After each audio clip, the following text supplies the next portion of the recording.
bihamdihi. Assalamualaikum warahmatullahi wabarakatuh. Waalaikumsalam warahmatullahi wabarakatuh.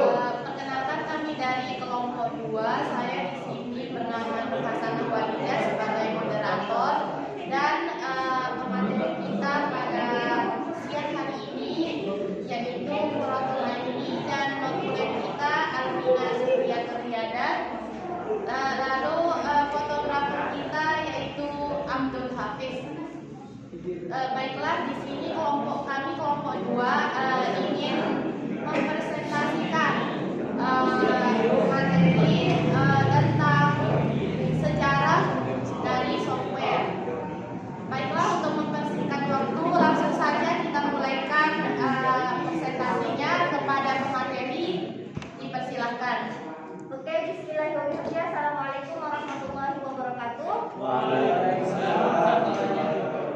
Langsung saja, saya narasumber pada siang hari ini akan menjelaskan tentang sejarah software dan aplikasi yang kita pilih nantinya ya. Ini pesan kita. Oke, ini sejarah awal dari software sebelum kita masuk ke perkembangannya. Perkembangan perangkat lunak atau software telah dimulai sejak terciptanya komputer elektronik. Perangkat lunak sendiri pertama kali digagas pada pertengahan tahun 1800-an oleh Charles Babbage. Ya, yang dia bilang saudara Sahbul itu kan ya, benar ya.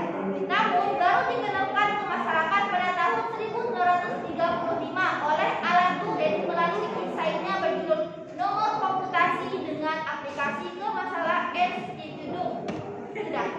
Alan Turing sendiri merupakan seorang ahli matematika yang pertama kali menyebutkan bahwa komputer bisa dijalankan dengan beragam program dan dapat digunakan untuk berbagai keperluan. Nah, selain itu pada 1930 Alan Turing juga menjadi penemu mesin Turing, yakni sebuah alat yang dapat menjalankan serangkaian perintah. Nah, itu pertama kali ya saudara Junaidi. Itu namanya alat ditemukan oleh John Tuke, ahli matematika tahun 1958. Seperti itu ya. Nah, sekarang kita lanjut ke perkembangannya. Ada 4 era. Pertama, era pioner atau era pemula yang diawali tahun 1950 sampai 1960.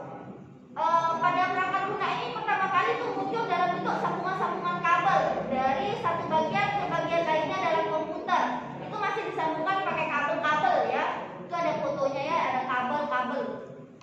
Nah, awalnya perangkat lunak dan perangkat keras masih dari dalam satu kesatuan. Jadinya perangkat lunak dan perangkat keras itu masih dalam satu kesatuan, ya, masih bersatu dah. Dan hanya digunakan untuk sesuatu tujuan tertentu, dibuat hanya tujuan tertentu lah oleh sekelompok. Nah, lanjut kedua itu era stabil tahun 1960 sampai dengan 1980. Perangkat lunak itu telah dapat digunakan untuk berbagai macam fungsi sehingga tidak dipakai oleh kalangan peneliti dan akademis saja. Nah, beralih ke era stabil ini enggak peneliti sama akademik aja yang bisa memakai software. Tapi namun juga industri dan perusahaan itu mulai ya. Dan pada tahun ini juga mulai diterapkannya sistem basis data, yaitu mampu memisahkan data dan programnya. Itu udah bisa dipisahkan ya, dari data dengan program. Lanjut kedua itu era mikro pada tahun 1980 sampai dengan 1990. Pada perkembangan perangkat lunak di era mikro itu dapat dilihat dari perbedaan software yang terbagi menjadi dua. Pertama itu perangkat lunak sistem sama perangkat lunak aplikasi. Sistem yang perangkat lunak sistem itu yang menangani internal komputer, yang kayak komputer kayak setelannya kayak itu kan softwarenya yang menangani lah ya komputer itu.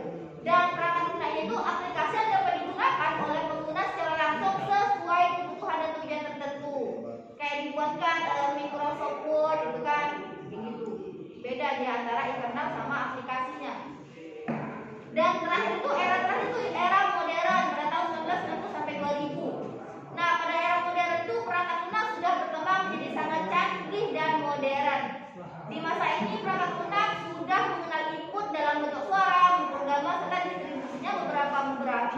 berbayar dan beberapanya gratis. Nah, bisa kita lihat juga ke software-software masa kini. Software-software masa kini ya, yang bisa kita lihat gambar, itu pun dia berbayar sama gratis. Dan yang terakhir mungkin ada era masa kini, itu era-era kita sekarang. Oke, kita lanjut di Google Chrome.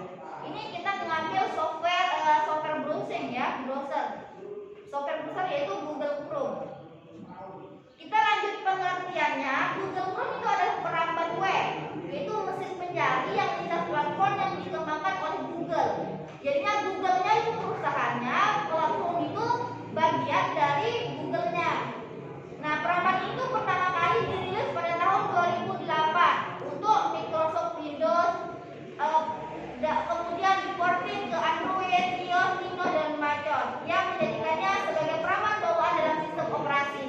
Jadinya itu kelebihannya ya, Google Chrome itu semua sistem operasi itu bisa kita install. Ada sistem operasi Windows, Android, iOS gitu ya. Nah, sekarang kegunaannya itu pertama itu menyediakan layanan browsing yang cepat dan aman. Jadinya kalau mau browsing ke jawaban puas besok pakai aja gitu ya. Yang kedua, memudahkan pengguna untuk mengurus file dalam waktu yang singkat. Di sana juga bisa kita unduh otomatis ya. Nah, ketiga, memiliki sinkronisasi dengan akun Google. Jadinya kalau kita login ke Google kita, jadi otomatis dia sinkron meningkatkan dengan Google Chrome itu. Nah, yang keempat itu menginstal extension format file. Jadinya kalau kalian di HP kalian nggak bisa buka format file yang PDF, itu bisa lewat Google Chrome. Dan keenam, dapat digunakan untuk mengembangkan web. Nah, di sini juga kan di Google Chrome itu bisa juga dapat banyak kita buat web. Dan ketujuh itu melakukan inspect element untuk melihat kode di balik antara buka suatu web. Nah, di sini ada dalam pojok, kalau kita tekan di sana kita lihatlah kode-kode pokoknya antar tampilan waktu suatu web. Mungkin kalau teman-teman yang udah coba mungkin bisa ya kalian ngerti. Nah, alasan kita memilih Google Chrome itu karena Google Chrome itu didukung di beragam sistem operasi seperti Windows, Linux, Mac, iOS, dan Android. Dan kedua, karena Google Chrome aman digunakan, jadinya aman banget ya, nggak perlu risau virus-virus masuk ya. Perlu pakai pengaman lah, aman sudah. Ya, ketiga itu memiliki fitur-fitur yang siap membantu pengguna dalam mencari informasi secara efektif. Pertama itu tampilan yang user friendly. Nah, jadi tampilan di Google Chrome itu tuh udah nyaman kita lihat pakai mata kita ya kan, nyaman pokoknya ya. Yang kedua itu sinkronisasi dapat meningkatkan bookmark, riwayat dan selain di semua perangkat akun Google.